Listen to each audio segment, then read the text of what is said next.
can you balance local customization with a standardized global supply chain model for scale? Yes.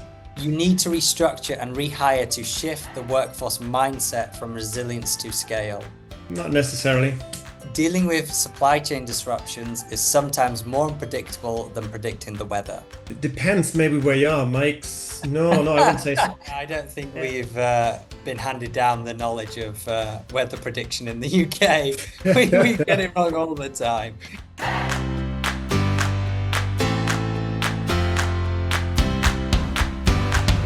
Welcome to the Supply Chain Tech Podcast with Roamby. Scott Mears here, Senior Marketing Manager at Roamby and your host. We thank you for joining us today. In this episode, we speak with Maurice Graessner. Maurice is the Global Lead of Group of Supply Chain Management at Electrolux. In recent years, companies have had to prioritise resilience, but now we find ourselves moving into the era of scale. Electrolux shares how they are navigating this shift. We debate standardised global processes versus local customisation, and learn about the technology driving scalability for Electrolux globally, all whilst being conscious of sustainability. Welcome, Maurice, to the episode. It's great to have you come on today. Yes, Scott, thanks for having me. I'm very much looking forward to this, and I've been able to watch a couple of those and very happy to be able to contribute. Very interesting topics you're addressing. Brilliant. And I was, we met actually last year at a supply chain innovation event, and I'm so glad that we've made this happen. And I was going back over, your LinkedIn and really reviewing, whilst preparing for this episode. And I was really impressed by your tenure at Electrolux, coming up to 17 years tenure at Electrolux and holding over 7 titles at Electrolux. So I'm very excited to hear about your rich experience today on a very current topic of how we're moving from resilience to scaling in supply chain. So I feel like you really are a key person that can show us the light on these answers. So I'm very interested in diving into this today with you. Scott, I see you're very well informed, and yes, there's richness, no, when you do change positions, market level, European level, global level. And of course, gives you different perspectives. I think what it does do as well is you interact with many stakeholders, with many partners. And what it does confirm to you is whatever you want to get done, you can only do it in a team, and not only cross-functional, but as well with your partners. And I think this is going to be one of the fundamentals when we go into resilience as well. So it's really about what the essence of a supply chain is as well, is to get it done in a network, and the network consists not only of processes, it does consist as well people and partner, doesn't it? Absolutely, and I can't wait to dive into it. But just before we do, I always like to start the episode with a bit of a fun question, and I must say I probably enjoy writing this question the most. So I just want to kick off because again, 17 years at Electrolux, over 2 decades in supply chain, you must have had some bizarre and unexpected items that you've had to track. So I'd be really interested, what was one that you will always remember, maybe a bizarre item that you were requested to track? Yeah, you sent me this question up front, and I was very happy to receive it, and I really had to dig into my memory, and I thought, what was it? Was there something like, I don't know, in the warehouse I had to count once and then every day, and then, I mean, there was a period which was quite stressful. We had a bit like a reorganization, and every part of the organization was reorganized, and suddenly there was a question, hey, with all the changes, can you make sure that your people are coming in on time? And to be quite honest, it goes actually against my style. No? I'm trying to create environments that everybody has his role and his responsibilities. Everybody's teams are self-autonomous and people are self-responsibility. So that actually was a bit of a shock for me. So I did start it, and then I talked to my team, and we got it the other way, because I think, hey, micromanagement maybe needs to be done occasionally, very, very, very for a short period, but it's really empowering your teams. It's really trusting your teams, setting that environment.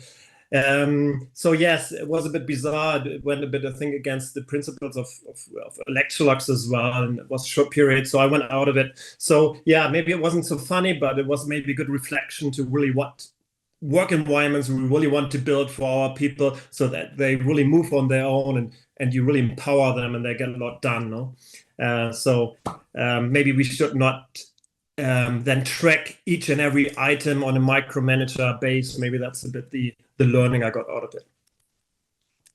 That's an interesting one, and maybe not one we expected to hear, but I think a really interesting one to hear because, especially with the remote work, we're in a world where nearly every job is, everyone's working remotely. They're just on the laptop. I myself work remotely. And I think, that want to track that their employees are checking in, doing their roles, committing to their tasks is becoming a stronger want and a stronger for demand. So I'm not surprised hearing something like this. This is interesting to hear, and interesting how it went against your morals, it seems. It seems it felt a bit uncomfortable. So that's a really interesting answer to that. Yeah, and it's it's a bit counterproductive. I mean, we should be always empowering our people, and that means hey, if there's any system to capture whatever we do, then the first person who should be able to see it and have their cockpit is the person itself, no, and then calibrate how they're doing what. No, and I think that's really the philosophy, as much as empowering people means they should be actually seeing the same KPIs as I do. It's a lean management principle, that we should be empowering our people, and they should ask the question, am I doing a good job or do I need to improve? And there's no manager behind them telling them this. They should be knowing that themselves. And this is, I think, a very powerful principle, which then really motivates as well the people. No? They see it themselves. Hey, I can self-direct this. I can make it happen myself. There's nobody who tells me, oh, do this, do that, because that's what we don't really like, do we? And so that was a bit of a reflection I had at that time. Very nice. And I want to sort of move direction. And I feel a lot of what you're saying is going to come back in some of these questions as well. So I look forward to hearing that. But I want to dive into first. So the operational shift piece of this episode. So again, the title of this is very much all around shifting from the resilience we had to build through the heavy disruption of the pandemic, and now moving into, how can we scale our supply chains globally? And I want to understand from you and your rich experiences, when you, as a company, you're transitioning from resilience to scale in supply chain operations, what key strategies or practices need to be reevaluated or maybe even reimagined? Yeah. That's really about, let's say, to be sustainable in business, you need to be scalable, don't you? And it needs to be highly automated. And I think everything we are looking forward in digitization is going in that direction. Now I think we need to take a step back as well and say, hey, how has the world changed? And COVID actually, I think, gave us a good example. And not only COVID, I think there's as well the energy transition we are having worldwide right now, which is very resource intense. Now building all the panels and for the gathering the energy from the wind wheels is highly raw material intense. And I think what we can, and then we have the technology innovation, which is, it's exponential, no? Which is always very difficult for us to understand. Exponential is really what we don't understand. No, if something is growing like double each day, then if you see I see this always in my head is if there was a sea and that's half filled and it's any kind of plant, and you think, oh, so it's going to increase a bit more tomorrow, and then maybe it's covered fully in a couple of weeks.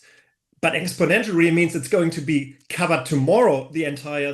And this is something really new for us, and we sometimes don't understand it. But technology is going exponential, and what does it mean for us? That means actually that we're coming from a world which we had oversupply, and we won't have it, or we don't have it anymore.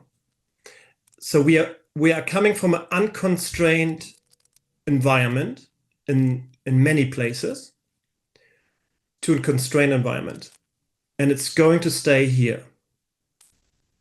And that's very difficult to accept, and that's then very difficult to bring into practice. But that's number one. So if you look at the semiconductors, there have been constraints in the high technology ones, but that's where we have investments. But then you have all the automotive industry, you have the domestic appliance industry, everything which is around households. And for example, a lot as well in the energy transformation, which is happening. All of that is not necessarily the highest Intel processor which you need. It's more older semiconductors, very importantly, very important ones, but not so much investment going in there. But look at the electric cars. They need much more of those semiconductors. And what does it mean? That actually we are going to be running short of semiconductors again. And we will always probably have as well one and the other tendency. We do have a lot of geopolitical issues. What do you think it's going to go away in the next 5 years? Well, maybe you can bet a hope on it, but you're probably not going to be very successful. So there's geopolitical issues as well, and we have the environmental ones, don't we? We see each time more severe weather conditions impacting supply chains, like drying up the Mississippi, again, and then or Northern Europe last year. So that's what we see. So what we can see is that we have impact. We have impact that we always will have one or the other constraint. Now, that makes it a different supply chain requirement, which we had probably 5 years ago or in the past. So we need to design our supply chains and manage them in mind that we will have constraints, and how can we best avoid them? How can we best, in a certain situation, survive and then recover? So that's a question. And now there are different designs and strategies, to embed this into your supply chain. So what we can say is, hey, the supply chain of yesterday is not going to serve us anymore to be competitive and to be customer centric. To serve us, at least on those two aspects. Yeah, does it make sense to you, Scott? Yeah, I appreciate and you gave me a lot of background knowledge as well. It seems, from your answer, you're going in the direction of more.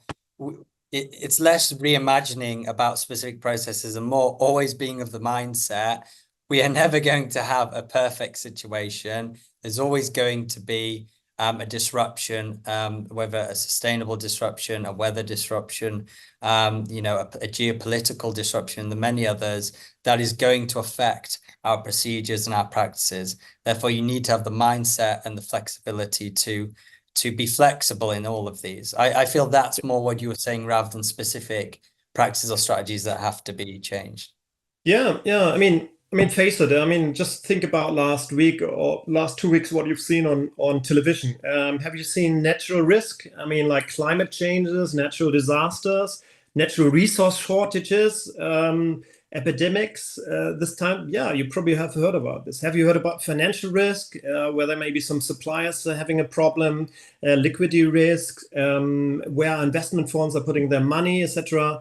Supply chain risk, of course, are the normal ones, but maybe some supplier disruptions we had.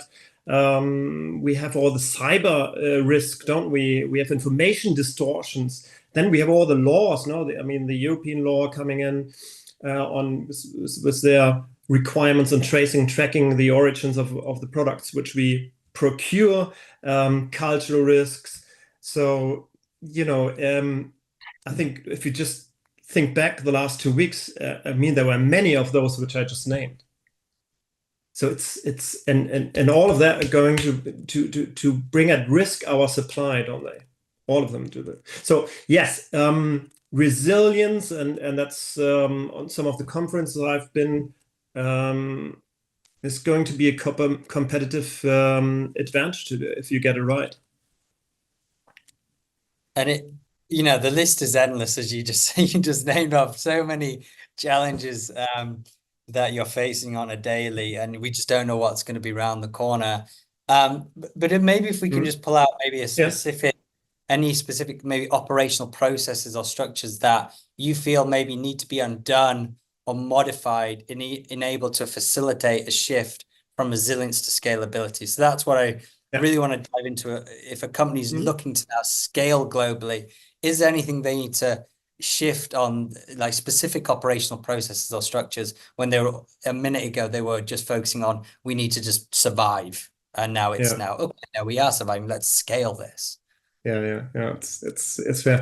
Yeah. So what is resilience? At least how the definition we took, there are many definitions. It's actually a combination of agility, and that's very important to recognize, because agility is really something which should be able to make you more competitive.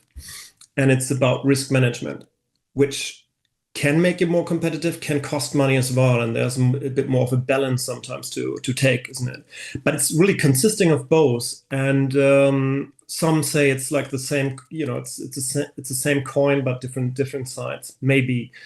So that's what you need to address. And I think this is what you need to bring in. So that means, how am I be flexible? How can I aggregate demands? How can I structure products more modularly so that I can have more combinations? How can I postpone, or to be more flexible towards the markets? These are all classic agility strategies, which are coming now more to the forefront, I would say. So to keep, for example, stocks. Eventually, I had a conversation with one of the major telecommunication manufacturers, and they were very lean, extremely lean. And what they've done is they have now taken some stock and put them, at least the runners, which makes 70% of their sales, closer to the market. And they're extremely rapidly now in serving to their customers more than they were before, which gives them an advantage. And they were actually gaining market share. On the other side, it does make it as well that they had a little buffer, which in case they have any disruption, they can sustain, no? Because the philosophy you have in resilience or risk management is, how can I survive? How long can I survive? What is the impact if I don't? And how quickly can I recover?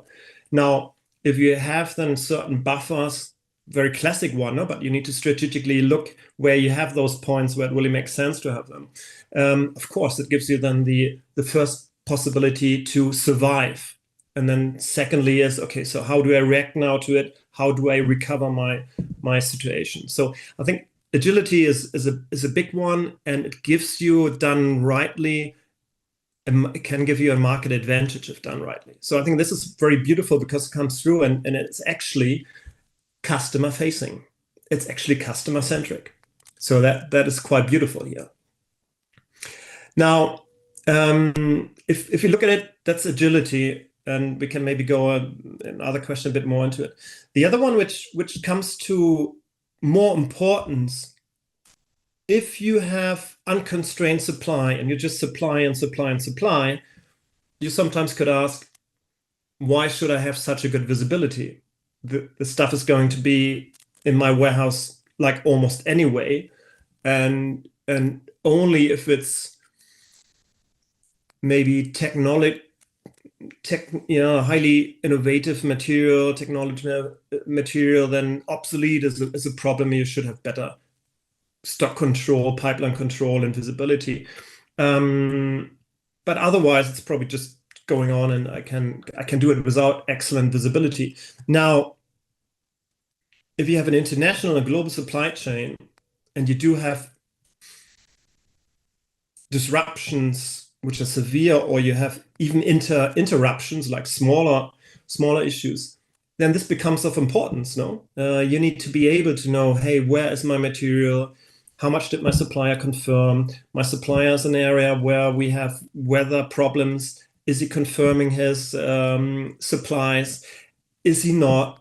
How do I engage proactively with him? And really gaining visibility is more important now, because I really need to know what's going on to be in a position to quickly then react, eventually change to it. So I think this visibility and data, as well, that data is integrated, that the data, that you don't have different data models. No, so for example, there are some companies which have implemented SAP, and then they've implemented differently in. So you say, okay, great, one system, and then you tweak it a bit in North America, and you tweak it a bit in APMEA, and you have a bit of a different data model, and you call things differently. Yeah, then you have a problem. No? So you need to bring this together. So this visibility and data is now really coming to the forefront, independently of artificial intelligence, which is then that's probably another level above. But that's now coming to importance, which maybe in the past it wasn't. And I would say the last part is then collaboration, because if we have the Red Sea and it suddenly closes, and then you need to have good partners, no, which eventually can put something additionally on the next ship, where you have a good partner with your carriers or freight forwarders or whoever. I mean, they're amazing, no? The logistics industry is amazing how quickly they can react, and how they always can find ways to bring your goods to wherever it needs to go. So if you have partners there, then that's very important. If you have partners with your suppliers, maybe they having problem with one of their tier 2 suppliers. So how can you support them? Can you flag this early? How can we substitute it? Can we, bigger companies, no? Can we then, with our quality qualification, support you? So this all comes together, and I think so. It's about agility, it's about visibility, data, and it's about collaboration. Those are the 3 pillars, and there's one pillar which is always there, which is people. You know, that one is always there. And then you ask, okay, what processes? I think what comes to importance now is that the process which we have always known, we need to have them seamless. So, for example, it needs to flow. It really needs to flow, and that's now different. In the past, it could more or less flow, and it was good enough because there was a lot of push in there. Now there's more pull sometimes in there because I have a shortage. And then if you pull, then all the streams really need to get together, no? Because if there's a gap if you pull, then you're not going to get it. If it was a push, it was getting there anyway somehow. So that's changing. And I think, for example, you need to have a good S&OP process. You need to be able to govern and have a tactical visibility. Hey, what capacities do I have? By the way, and I'm quite surprised because some companies don't have that in their S&OP process. How much capacity do my most critical suppliers have? That's an important part, because I might have the capacities, but if my suppliers don't, how much more capacities do they have? When do they run out of capacity? When do I need to think about making strategic collaborations with them, no, and their investments and their capacity. So I think this is one of the basics, but one of the most important processes probably we have is an S&OP process. But then, of course, that's 18, 24, 36 months, no? But then it needs to be connected fully with the S&OE process, which I see some companies don't have that either. So because you need to say, decisions I'm taking, now I really need to translate in them short term. And I need to have cross-functional alignment. I need to be on track. I need to see how I shape demand, how I maybe be able to, in an agile way, respond to a certain fluctuations, demand, supply, and how do I bring in my partners? And And so I think the maturity of processes and to be seamless and to do this in a network is now becoming top of the agenda, which maybe in the past hasn't been. We talked more about it, but because there was so much push, okay, good, more or less.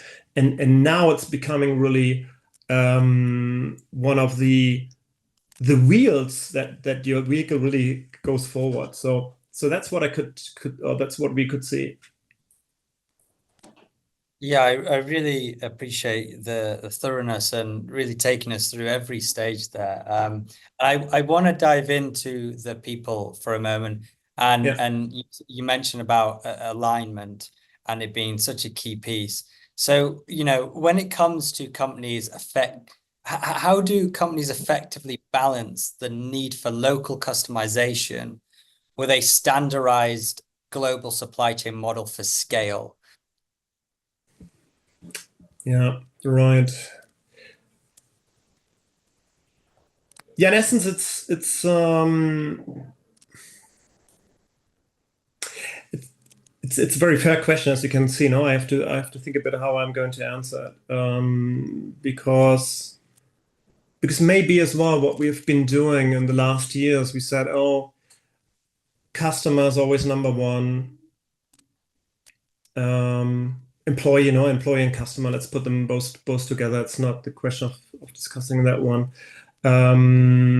Customers have so different needs and so on, and eventually what from my perspective we have overemphasized is that the customer is so different and so the market has so many different requirements, and maybe this gives a bit of a discussion. What I'm saying here is my experience is not that the customer is so different. My experience is not that the market is so different. And if you look at from a supply chain, I'm more and more coming to the conclusion that eventually 90% we do the same stuff. And the 10% is very important. Now, but the 10% is not a 90%. So the 90% we should be able to standardize quite a lot. And why is that standardization important? Because we have so much innovation. I talked about exponential capabilities now with AI, which are going to come in, and the importance now of data, which in the past wasn't that much.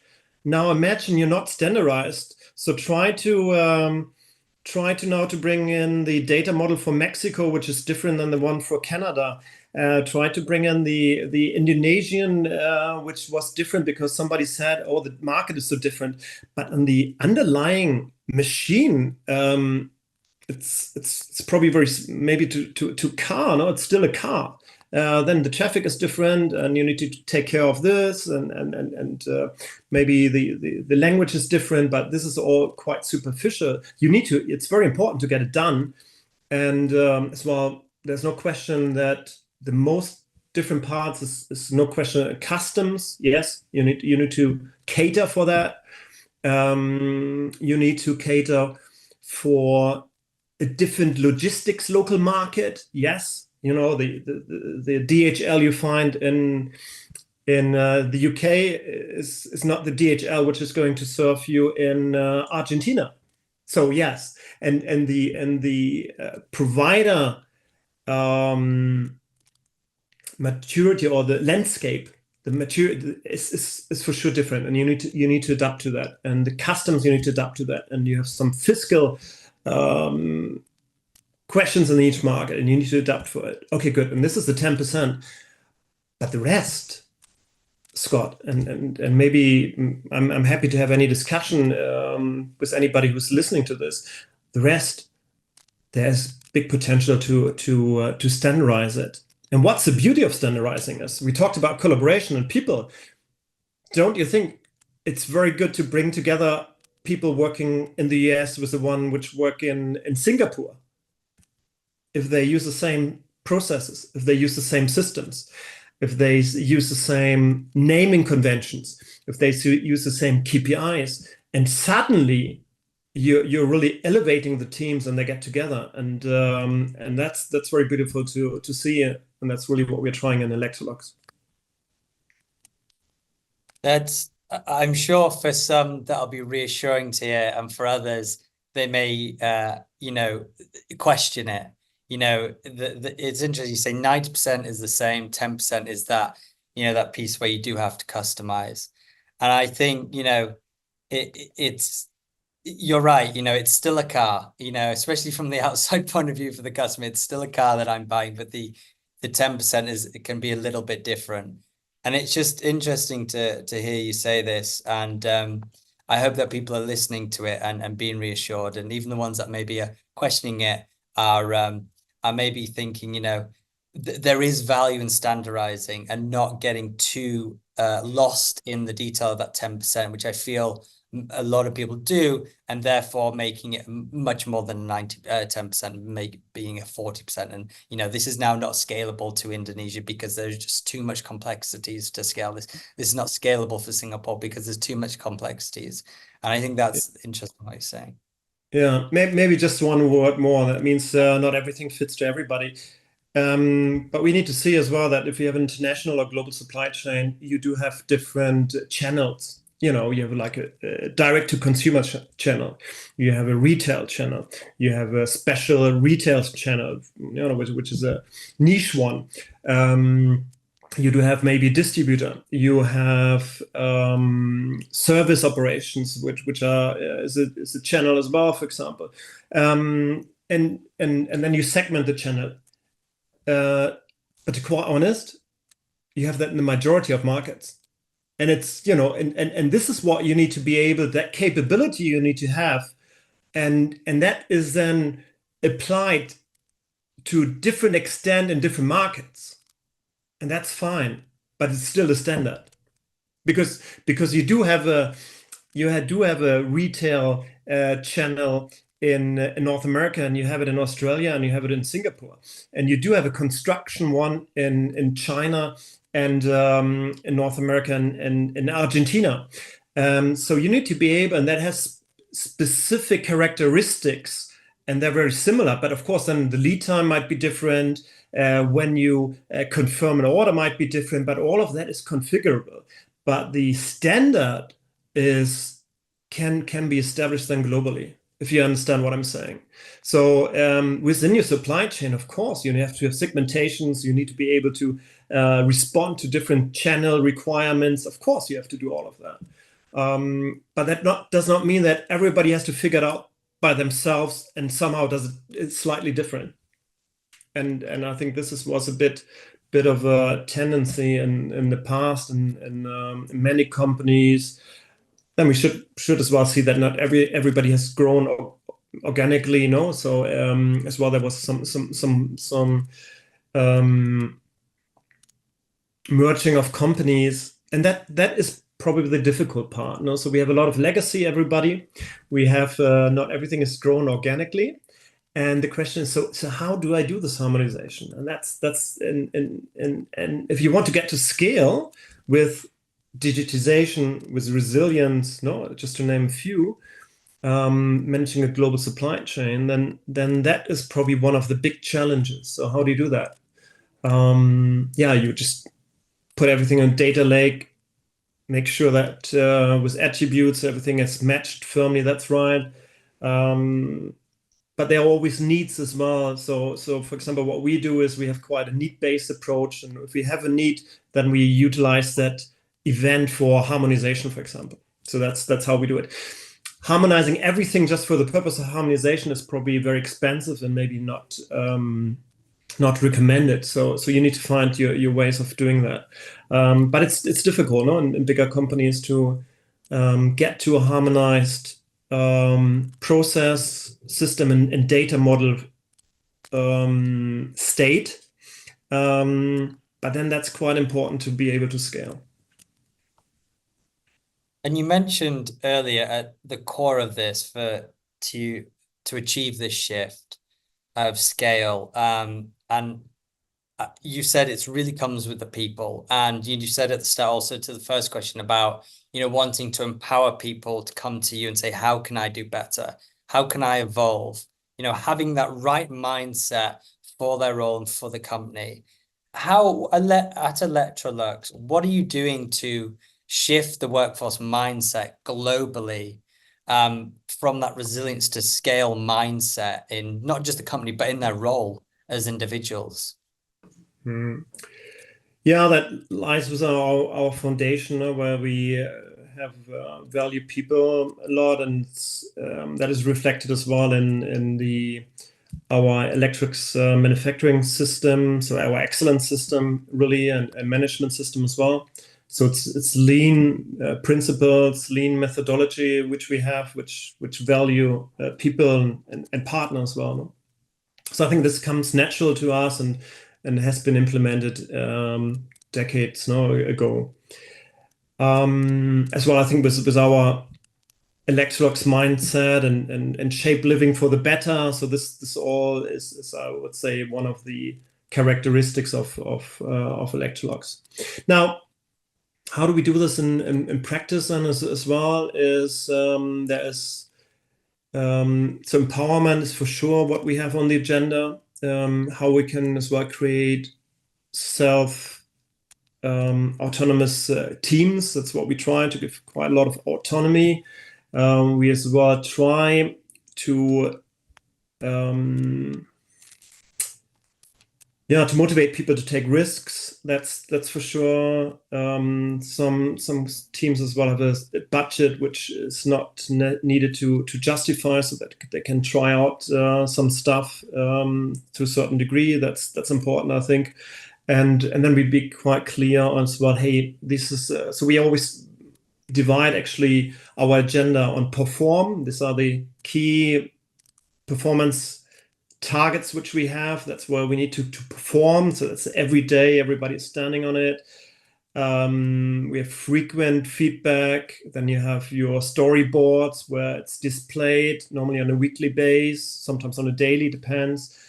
And everybody checks, are we on track? Are we not on track? What can we do?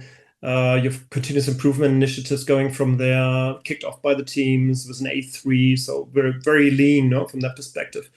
As well in sales, by the way, so that's as well what we have, not only in supply chain. And then we have transform. And how do we do that? I think this is a bit your question, no? That goes more into we have strategic planning. Then of course we have our annual planning, which we do business plan deployment, which is Hoshin Kanri.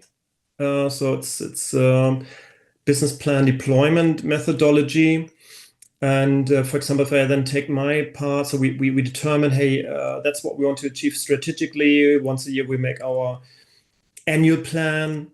This is aligned then cross-functionally. That's very important. And those are the few things which we want to get done in a project or transformation. All right. And then the next step, okay, good. So how I do bring this now to the different teams. And I can give you now an example on I'm responsible for the global transformation. This is then made visible, and we then subdivide this by the work streams which are involved, and we use objective key results.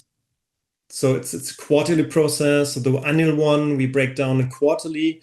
And why is that so good? Because within a quarter, you should be achieving a certain part. No, you should be starting and closing. And this is really what we try, because I don't know if you've had it. I think it's something maybe, is it epidemic? That you start a lot of stuff, but you don't close them. I mean, it's good.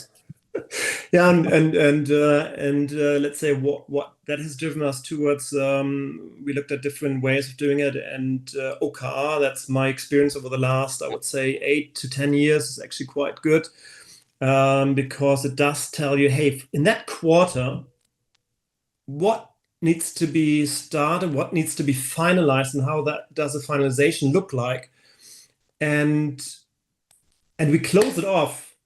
And we either achieve it or not, but 90% is actually not good enough. You should be trying to get it really close. Now, the other thing is to do it in a quarter, Scott, is you give a lot of freedom to the team working on it. and then you don't do micromanagement and each week follow up on a waterfall list of actions, which is highly maintenance intensive. Sometimes a bit annoying because you really need to go and go on actions. And what we do is this shift in OKR where you say, hey, what is a key result? The few ones, no, the 3 ones and 3 objectives, so maybe 9, which we really want to get done and nail in this quarter. What are those? And by the way, you know all the actions which you need to take. And you do this confidence level, for example, every 2 weeks. That's what we have.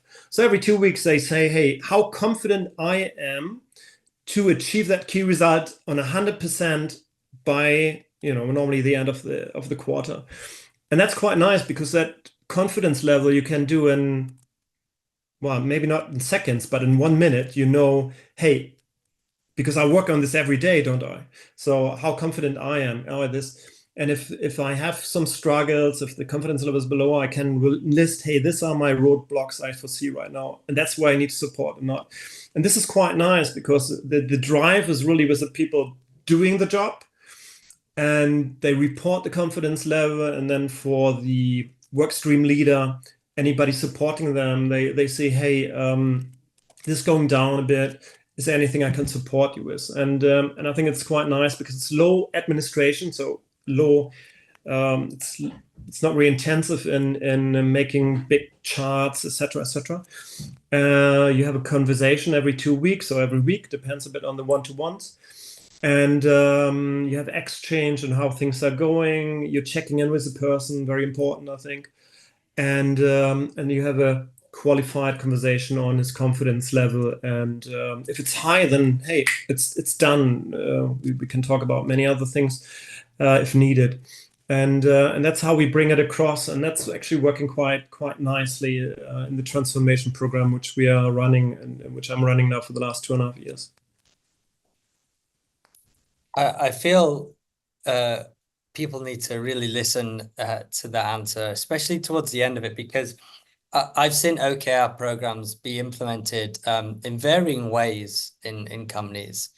And one of the key downfalls I find of it in a lot of companies is where they forcefully want reporting on all the individual items, like you were saying, what you don't do on a weekly basis, and to a level of detail that is just not necessary to maybe the person even receiving the information.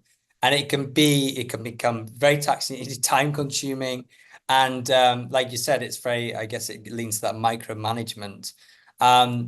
Whereas you, instead of doing that, you change it to a confidence level every 2 weeks, which I've not seen that before. So I like that. I think that also is a clear picture of where you stand on the OKRs for the quarter. And it seems like you give them a lot of freedom to, a lot of trust in their capabilities to move forward and excel. So I think that's a refreshing way that you're applying the OKR program. And I'm sure a lot of people, companies listening to this now might not, I can bet, is not applying it in that way. So I do challenge people to listen out to just that minor change can make a big difference in the mindset of the workforce and the output of them as well. Yeah, that's good. Yeah, that's good that you have this initial impression. And for us, it's always important to be very pragmatic and practical as well, not overload people with follow-up tools as sometimes been done, no? Which that's number one. And then you need to have a leadership culture as well, no? Which is trust-based, collaboration-based. But hey, it's as well demanding-based, no? So don't get me wrong. Probably when do you grow the most? With what customers? Probably the ones which were very demanding but supportive. And I think this is as well the question. No? So that's what we are as well. So when we have our one-to-ones, yes, of course, the demand is there. This is a key result which we agreed. And of course, you ask one or the other challenging questions to see, hey, did he really think about everything? Was there maybe something I've seen? And you have a conversation as well. No? Hey, he can as well ask you, and why did you ask that? So that's an interesting conversation as well. So that's I think it's important as well. It's a situational leadership culture which we have, It's a trustful conversation which we have. But this check-in, this one-to-one, is important, and sometimes it's important as well to drill down a bit. So that's just for, I think, yeah, a bit of a positive tension which you need to create in a good working relationship you have. No, and then it's always, what is our aim? Our aim is to grow our people. So no question that they are successful then in delivering the key results. No, because then everybody's happy. Absolutely. And that leans straight into what we're doing. We're trying to answer on this episode is how are we scaling, how are we growing the company? And it all starts with growing the people first. Yeah. And I want to dive in away from the people now into a bit of a risk management question. Because of course, with scaling our supply chain, risk is going to increase. So I just want to understand for you maybe one technique or process that you find is really crucial when scaling a supply chain across different regions. Yeah, probably one of the most critical ones is your supplier base. So I'm just imagining that we're either retailer or we are manufacturer, no? And then we have few factories, then, no? Each one in each market, and there we are on site. We have a good grip on it, so that's probably quite under control. Now, with that, then what is your most critical links is probably towards your suppliers, eventually towards your customers as well, no? But I would say the most complex part is because you have much more going in and then streamline towards your customer base. So I would think it is your supplier management, your supplier relationship management, how you have an effective relationship management across your supplier base, your inbound supply chain, the clarity on purchase order or call-offs, what you have, so that this flow and the forecasting, what you share with them, that provides clarity. And as well, that needs to be transparent in a way that, oh no, I'm going to give them this number because it's above what I really want to produce. All of that is only going to make complexity, which doesn't serve anybody. So there's one number, that's really what we want to do. We need to decide if we do it on a monthly base, no, in the future, on a weekly. Weekly is probably too short, too many fluctuations in there. So let's do it on monthly, certain stability, have good relationships, and work on those relationships as well as we do with our people, we do with our key suppliers. That's the same philosophy. Those are our partners. And the partners, again, no, demanding but supportive. Basically the same principle. It's only of advantage if you have somebody who's demanding because he knows what he wants and what's best in class in the market. That's the best partner you can have, no, who's demanding on this side and be supportive that you get there. No? And this is our philosophy, which we have. And then the digitization of it, so seamless flow of it, purchase order and the confirmation and the advanced shipping, the confirmation of it, the advanced shipping notification, the capability to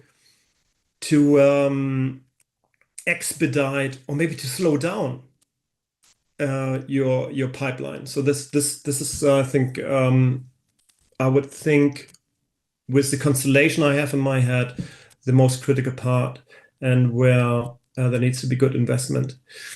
As well, portfolio on components, your phased in products, phased in and phased out. So how do you make sure that you don't have too much complexity with old components? Maybe a new one can then be a substitute, could be a spares for an old one. And that is quite important as well across all product categories, for example. So it needs to be a holistic way from R&D to do that design. No? If one microchip works, in our case, for example, for a washing machine, it should work as well if it's a similar requirement for an oven. and not everybody should be doing it also because otherwise complexity is high. So that's important that we have these really holistic view on R&D, on quality, which is able to qualify suppliers very quickly, on procurement and then supply chain. We all need to be very, very aligned then towards our manufacturing. Yeah, does that make sense, Scott? It does. Yes, it sure does. Thank you. Yes, and I appreciate again you diving through so many examples. You know, I really enjoy when the guest really brings out examples. You know, it really allows us to evidence and relate to this in our real jobs within supply chain. So I really appreciate that. And I want to shift it to technology. I want to understand in your eyes, you know, in what ways do you see technology playing a role in enhancing scalability in global supply chains beyond the usual solutions? I know you've already mentioned some and how the you know, the importance of standardizing this to make the ease of scalability. But maybe we're looking at technology beyond the usual solutions. Maybe there's something you're looking at, maybe you haven't adopted right now that you feel could really enhance scalability in global supply chain. Yeah. Yeah, I mean, we all have legacy, and you know, there's still manual task being carried out now of low value, and that's for sure what we all want to get rid of. Automation is probably the word there, because you know, for one of the key factors, is I said it previously, is a network, is people and partner, and that requires as well that you be able to have the right time on that subject and make the right investments of your time. And that means as well that you should not rush. You should as well sometimes take a step back and think, hey, what matters, what doesn't matter, where do I really need to focus on? And the best way to be able to do that is to take away non-value adding. So that's our perspective. And so there are some legacy which we need to get automated, let's say rid of, digitize it. And then there's a new opportunity with artificial intelligence, is probably in the areas of automating scenarios and response scenarios, options, which then can be chosen or proposed. We think as well the way of how to interact it with questioning, and not typing or not doing one dashboard, but say, hey, can you show me the 10 most important KPIs of that suppliers? Boom, they all come up. I don't need to go to maybe 3 dashboards or something like that. So that we think is going to facilitate decision taking and collaboration, by the way, as well. And so that's ChatGPT, but as well to identify eventually correlations which are from the data. The amount of data we have is not possible for an analyst, but as well then with artificial intelligence, you see then connections you didn't see before. Digital twin is for sure something which we have on the agenda in this environment as well. So I would say automation, getting away non-value adding, digital twin scenarios, and with ChatGPT probably facilitating in a more agile way the availability of qualified and maybe prescriptive information. Yeah, it's really interesting. It's a theme that I'm starting to see from my past few conversations is, you know, creating that ease and just less friction for our customers and our employees through the simplicity of ChatGPT you brought up, you know, how you can just get your answers to those questions immediately. Maybe if it's even product questions, it's general FAQs, questions about, you know, inner workings of the business, they can just get that instantly. And then the automation piece, you know, to again just increase that ease and just allow everyone to focus their time on really what they need to be doing in their role. I just find that very interesting that I feel a lot of people in their roles, a lot of the time are spending a lot of their time on the admin piece. I think a stat came out for sales Hmm. that recently a normal salesperson will actually only put 20% into actually selling, and it's 80% into the emails, the admin, into uploading all the data to Salesforce. And Yeah. it's just, I'm like, that's crazy that that's what they're there to do. They're exceptional at sales, and most of the time isn't on that. So I think I'm seeing this theme also with what you're saying here today. So that's really key to hear. Yeah, I think Um, that fits in quite well what you just said. Exactly. yeah. And I want to move on to our last bit of a segment. I love to do this, a bit of a thumbs up or thumbs down.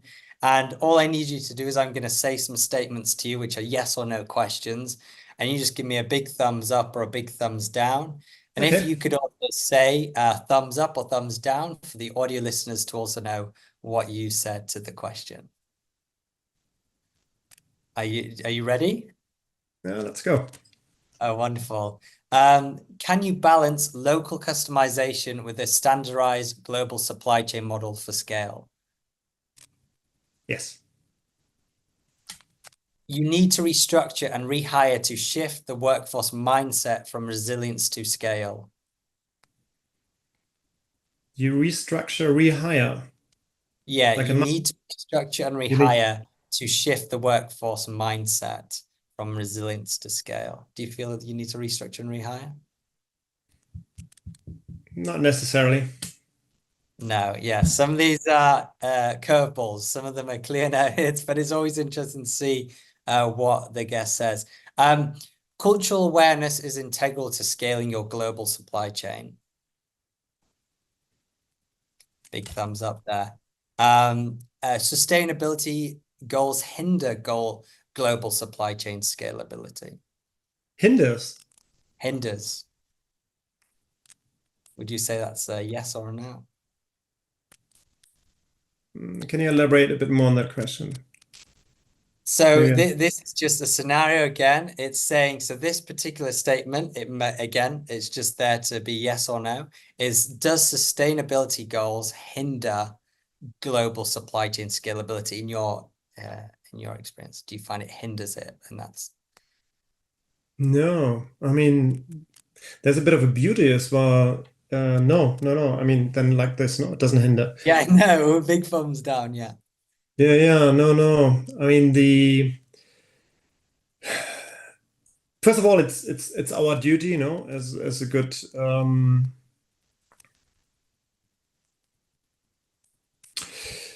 is one of the person which we live here on this planet. That's our mission here as well. We need to take care of the environment, but then as well, there's a bit of a correlation as well about energy, and we know that as well.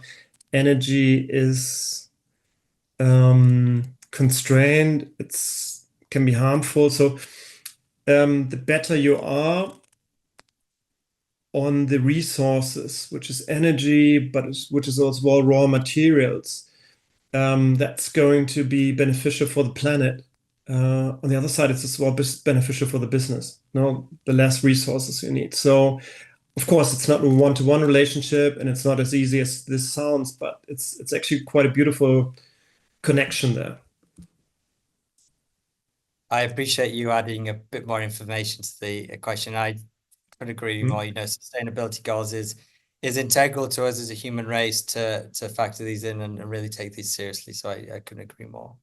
Number 5, emerging technologies are underutilized in enhancing the scalability of global supply chains. At this stage, underutilized, yes, Yeah, underutilized. big thumbs up. And finally, dealing with supply chain disruptions is sometimes more unpredictable than predicting the weather. Oh, depends maybe where you are. No, no, I wouldn't say so. Oh, My experience with the interesting. weather, at least it depends on what horizon you're talking about. My horizon maybe Well, is a I week. guess, yeah. My horizon is a week, and I think that has improved a hell of a lot. I don't know over there, but at least where I'm living. Well, maybe I should have put the UK in there because it'll one day it says it'll be sunny tomorrow, and I can guarantee you it'll rain at some point tomorrow. Seriously. Yeah, then Yeah, oh you need to yeah, put this reference point because it's not like yeah. I'm located here in Madrid. I must say I'm amazed how well they get the weather done since the last maybe 2 years. So previously it was a bit more maybe like, but I think it has improved so much. So yeah, it's maybe then it's a bit relative from your personal experience, no? Yeah, I don't think we've been handed down the knowledge of weather prediction in the UK. We get it wrong all the time. Maybe it's similar. Maybe it's Yeah, on pair, no? yeah, maybe. Well, I want to thank you so much, Maurice, for coming on to the podcast. Please let everyone know on the podcast, where can everyone find you? Yeah, just reach out to me. I'm on LinkedIn, and you can just connect there with me. And I'm very happy as well. If any question of what I've said, any discussion you would like to have, very happy to have that. It's always very enriching to have a conversation on the topic, especially as well when you have a different view. Very happy to do that. Just reach out to me on LinkedIn. Thank you, Maurice. We'll just give the camera a little wave and say goodbye. Thank you very much, everyone. Okay. Thanks, Scott. Hi, my name is Scott Mears, and I'm one of the hosts of the Supply Chain Tech podcast with Roamby. On this podcast, we talk to supply chain heroes from around the world about everything, ranging from the disruptions related to supply chains, their personal experiences with tracking technologies, strategies to build resilience, and much, much more. We already have some recommended videos for you to the side of me, and if any of this sounds interesting to you, do subscribe to our YouTube channel and hit the bell icon so you don't miss another Roamby video. I'll see you next time.